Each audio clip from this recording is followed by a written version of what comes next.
Sponsored by Chartered Financial Strategies.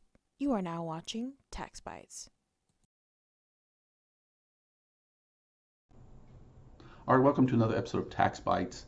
And today is going to be an effort to kind of give some insight as to what the balance or the kind of the efforts being made to determine, do you extend these coronavirus shutdown orders, another month. We've extended to the April 30th. What's the impact of that likely going to be? Maybe you can give you some insight what you can do in your area to see what's going to come, as well as going to May and June is even being discussed, and what that impact can be.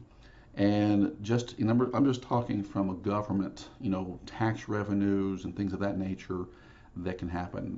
The personal impacts, I think many of us understand a bit more directly. But why is it an issue at the government level, and where maybe the government may not be able to step in certain situations and help, or where it should maybe. And the point I'm trying to get to is the government does collect taxes. Some kind of revenue source comes into your city, county, state, and of course federal.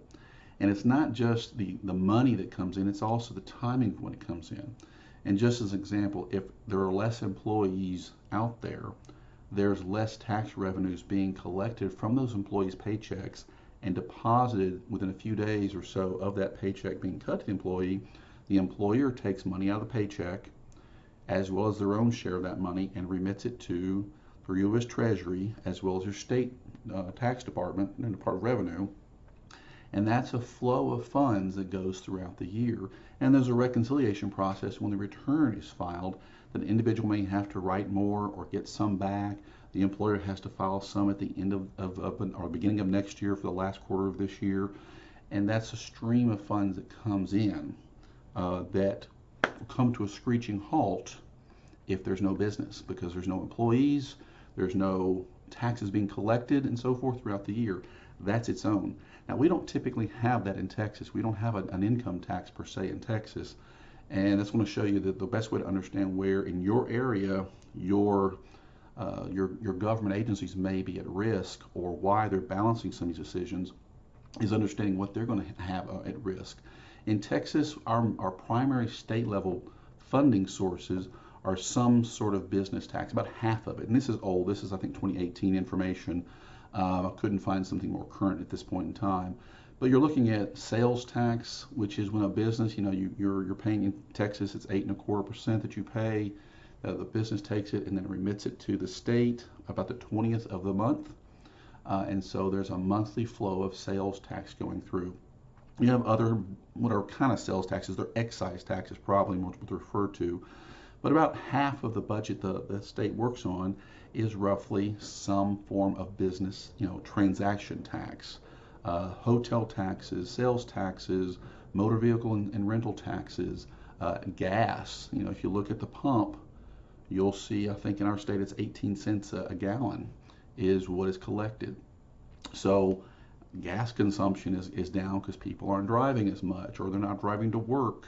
The social distancing is taking its toll on even that. So you have certain taxes that are at risk, and you can basically take this 55 billion or so in taxes, and I think I put it on a monthly basis. I said you're looking at about 4.6 billion a month that businesses shut down, that is being at risk. I'm sure not all of it is, and of course as we progress further out, yes, more of that amount would be at risk month to month.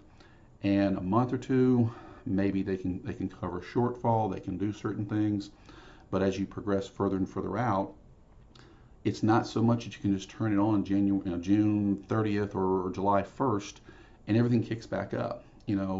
What has happened, and I'll just give an example in sales tax, is there's been directive to don't go to restaurants. Restaurants are shut down, you can do takeout, but you've taken, in the state of Texas, food purchased in a restaurant is subject to sales tax. Food purchased in a grocery store, which is where everyone got shoved to, go to your grocery store and start buying food. And in my area, eating out is a very big social habit. Shoved them into the grocery store and said buy it there, where it's not sales taxable. So a large portion of that is now shoved there into grocery stores. And so that's become a non-taxable behavior. The longer this progresses, the more that habit becomes a consumer behavior to shop inside the grocery store. Even just as the order comes out and says everything's okay, go back to eating out, there are many people who are going to say, you know what, I'm going to wait a couple months. Maybe I'll wait even longer. And I've got retailers, retail clients who are saying Christmas is their hopeful deadline for this, kind of kicking back up and moving back into something in terms of a retail activity. They're expecting the rest of the year to be very, down heavily. So if you look at that from a sales tax, and I'll give you a little bit even more specific, I can take it to another part of our comptroller's website, and this is 2019 by quarter. And so if we're looking at the same quarter, March-ish mainly, and then April, kind of a April, May-ish, I just kind of took the first quarter, divided it by 3, and I came away with 2.8, almost 2.7 billion dollars, because this is subject to sales tax. So that's a 6.25% sales tax off those dollars. And then that's like, I think, 8 billion or something like that. And you divide that by 3, you get 2.7, 2.8 billion dollars a month just in sales tax that the state is seeing at risk, plus other taxes would be the other portion, get you the 4+ billion. That's a big deal. And so they're looking at that going, how long? And then what's the impacts of when we finally come back to doing business? What's the impact going to be? And that's a big question. And so that's the balance. It's going, how long do we shut down? How long do we do this? What can we cut when it's all said and done? And that's going to be the bigger thing. You're going to see probably, places where, certain government employees are furloughed. Certain services don't reopen so quickly, or reopen under limited opportunity. Maybe they move online. I don't know. But you're going to see something probably happen to address these shortfalls that are probably going to come the longer we extend. If you want to look at this at a city level, I'll kind of look at the city level, and this is the city I live in, and it's like a $314 million budget, largely spent on property tax. And so property tax in the state of Texas is a large portion of, it's pretty much county and city funding sources. As you can see, it's roughly half of our city, along with sales tax as well, which you've already talked about that risk. But if you also want to step down in some of these other areas, these are various permit fees that the city relies upon, which are largely construction. I don't think construction is going to be a big thing this summer. That's just me. I'm not a big economic expert, but it would seem to be common sense. All that permit fee is at risk. This is a building, permit. There's pool permits. There's fence permits. All that stuff is probably not going to be as active this summer and through the rest of the year, unless there's stimulus package kicks in. But on the property tax side, we have malls that have been shut down since mid-March. They're not open; they're shut down. So what happens in May is each county comes out and says, "Here's your property tax assessment for your home, your commercial property, whatever it is." And I promise you, these larger complexes are going to go back to the county and say, you shut us down. I haven't had revenue for 2 months, 3 months, 4 months, whatever it's going to be. Rents are not coming in. And those buildings are valued for tax purposes on rent rolls. And they're going to show, I haven't collected rent for March or April, maybe May. And even if I have, to some extent, through some of this stimulus package efforts, I've gotten some of that money, I'm still at risk for subsequent months. I've got risk for people who aren't going to open back up.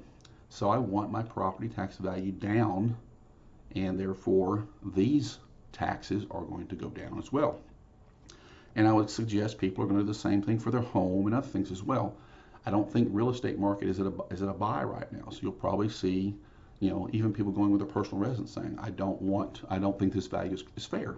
Take it down. And so this is the risk that's, if you've got county treasurers, city managers, state comptroller, they're putting their input in saying, I understand there's a medical risk, but we're going to have larger economic issues that we may not fix for years to come under this, or maybe even have to restructure certain tax efforts or revenue collection efforts. So that's the kind of insight takeaway that I'm trying to put out there. So this is not an easy thing for your government leadership to do. And I'll give an example. In the county I'm at, the county just said, look, you decide what's right for you. If you can be open, be open. Other than the state directed mandates that are given, the county's not doing anything different. It's saying we're not giving that directive. You do what's right for you, which is kind of how we should be doing it for the most part. So, anyways, that's the tax bite. Kind of look at your city, state budgets and see what's at risk, and we'll see how our governments address some of their shutdown orders versus how willing they're going to negotiate their tax revenues as well on the backside of this effort, and how much they're going to participate in their own directives. So that's the tax bite. Please like, subscribe, share, and have a good day.